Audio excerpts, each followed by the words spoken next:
So hey guys, অনেক অনেক দিন পর আমি যাচ্ছিলাম একটু আমাদের মাঠে। বা কেন যাচ্ছি, কি করতে যাচ্ছি দেখার জন্য সম্পূর্ণ ভিডিওটা দেখতে হবে। চলো তাহলে আমার সাথে থাকো। তো সকালবেলা বার হয়েছি, জানো যে গ্রাম অঞ্চলের ছেলে মানে মাঠে তো যেতেই হবে। তো এইদিকে দেখো মাঠের পরিবেশটা কেমন। এক পুরো সকালবেলা তো এরকম পরিবেশ থাকে। তো এখানে অনেক ঠান্ডা, কেউ যেহেতু আসেনি আমি একাই এসেছি ভিডিও করার জন্য, কারণ ভিডিও করার সময় যদি কেউ থাকে তাহলে ডিস্টার্ব হবে। তো সেই কারণে আমি ফার্স্ট সকালে এসেছি ভিডিও করার জন্য।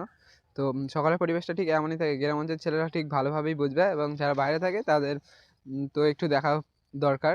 তো সকালবেলা অনেক ঠান্ডা, যেহেতু ভিডিও করতে অনেক কষ্ট হচ্ছে তার জন্য করছি। তো দেখা যাক, লাস্ট পর্যন্ত দেখি।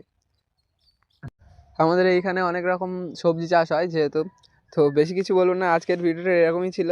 তো অনেক ঠান্ডা যেহেতু ভিডিও করেছি, আর কেমন লেগেছে তোমরা লাইক কমেন্ট শেয়ার করো, আর পুরোটা বলবে তো কেমন হয়েছে। আর আরও নতুন নতুন ডেইলি ব্লগ দেখার জন্য আমার সাথে থাকো। আজকের ব্লগটা এইটুকুই ছিল।